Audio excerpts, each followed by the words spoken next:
Hey everybody, and welcome back to Cam's Flies. I'm Cam, and today we're going to be tying a Hans Van Klinken pattern, the Klinkhammer.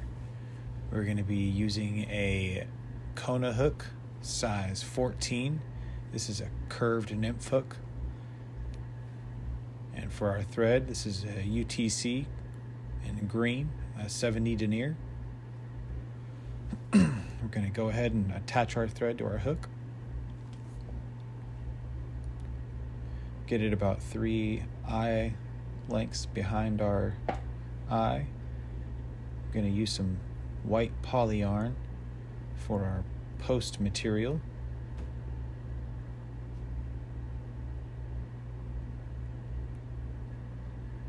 Get that secured onto the shank.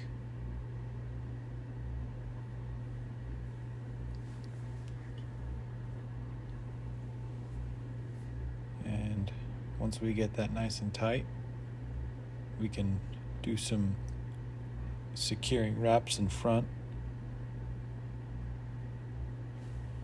and build a bit of a thread dam.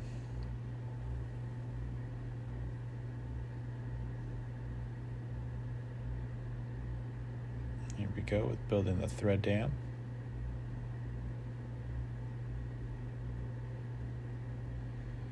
Once you get the post upright, you can go ahead and start making upright wraps and solidifying that post. Once you have that all done, what you want to do is get this cut at an angle best you can. I don't do as great of a job here, but you want to get it cut at an angle best you can, and what that does is help with the taper on this fly, on the body of the fly.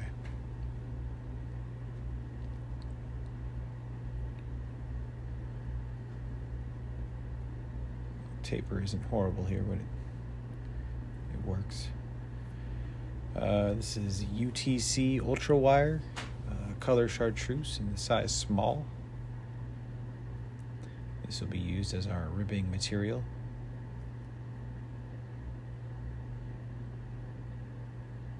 Get this tied in. I run this thing all the way up to the post to secure it in.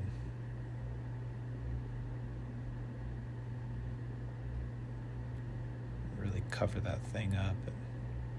I'm not worried about it showing. I just want this thing nice and secure. And for our dubbing, we're using a Superfine dry fly. The Hendrickson pink will be the color. This stuff dubs on really fine and tight.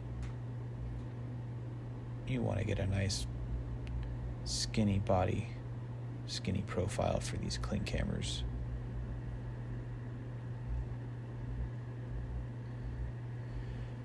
So we get this dubbed on.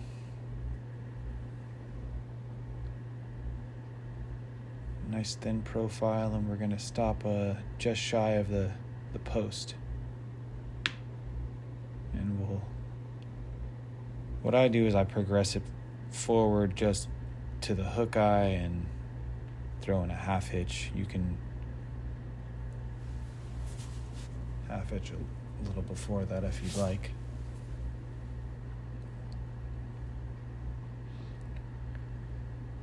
And now I wrap my ribbing.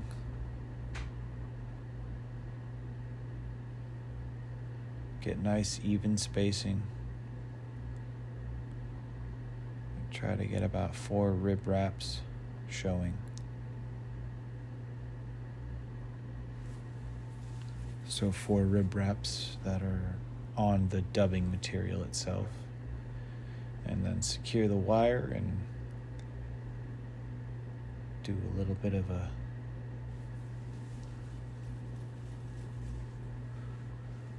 break free motion for a clean break.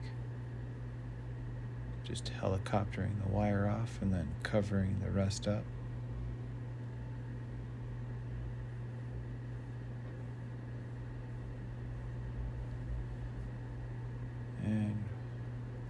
For the wing material, we will be using this Grizzly Hackle in a dyed olive green.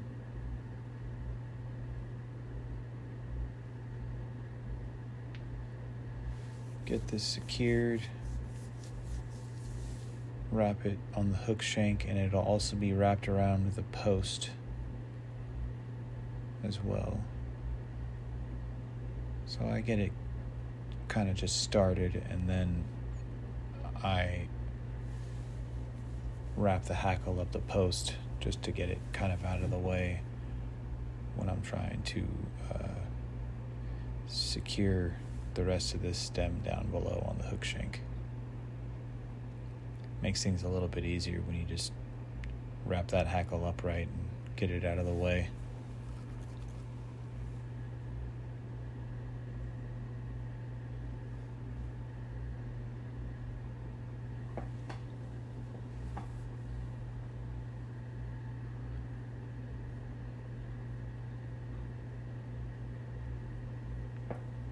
For our thorax material is going to be a strung peacock curl. This is from White River in the color bright green.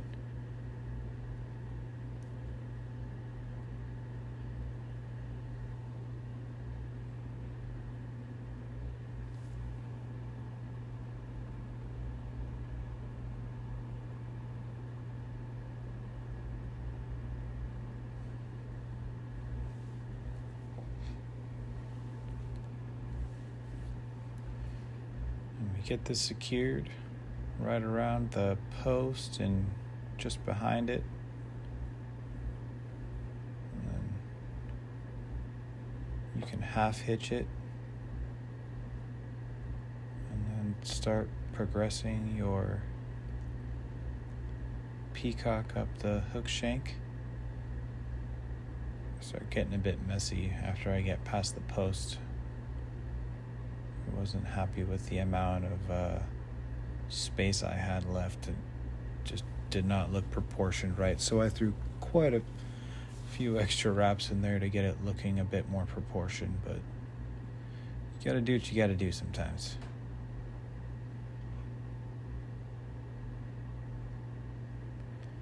You get your peacock secured, tied off, and then you can clip that out of the way after you secure your peacock. I find it's always best to just throw in a half hitch right after you are done tying in a material. I have gone to cut out a material before throwing a half hitch in, and it just turned into a big mess.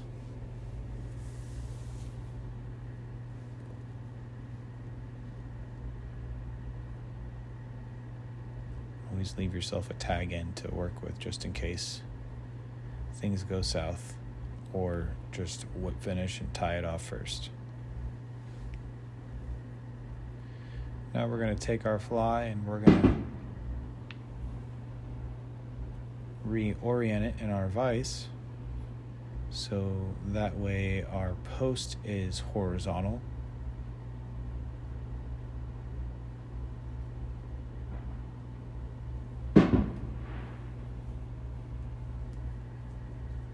Secure in our thread on our post.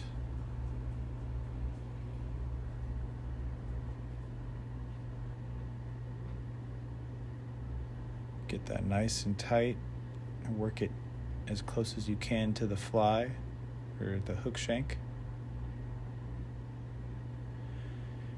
And my thread is wrapping in a clockwise direction, so I want to wrap my hackle in a counterclockwise direction. So that way when I go to secure it, securing wraps are no problem.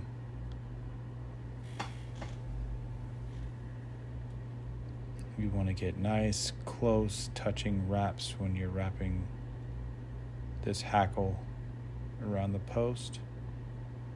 Now you see here I'm just using my hackle pliers to hold the hackle in place while I secure it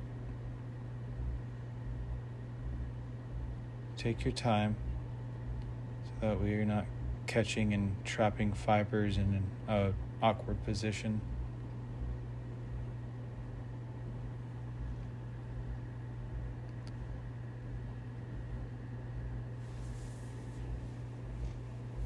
Once you get a few wraps and your hackle feels like it's pretty secure, you can go ahead and clip it out of the way.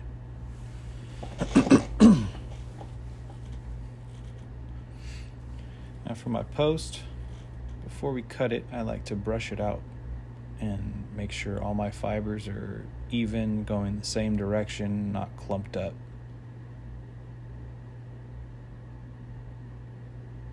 And then I cut it about half of the length of the hook shank.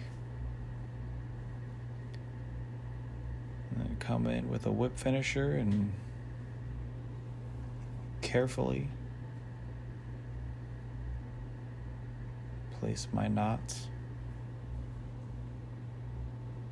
Now in this video I do not use any resin of any sort, but I highly recommend carefully throwing in a touch of resin of your choice down the stem of the post, preferably some stuff that is high flowing, so that way it can really sink into the materials along the posts and the hackle, really lock things in place.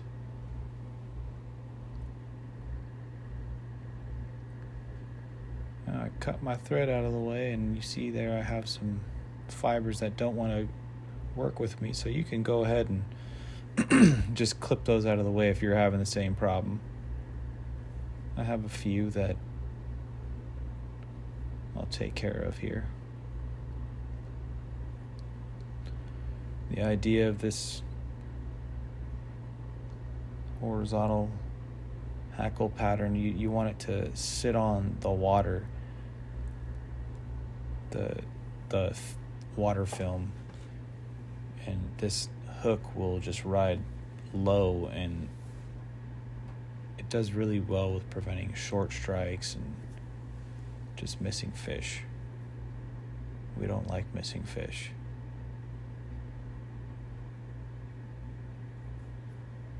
So we get this thing nice and cleaned up. You see we got a nice profile with our hackle. It'll sit on the water film just beautifully with a parachute for visibility and the low hanging hook. It's great for snagging a fish. Well guys, if you like this video, smash that like button. I'd appreciate it if you subscribed. Thank you for watching, and I hope to see you on the next one. Until then, tight lines.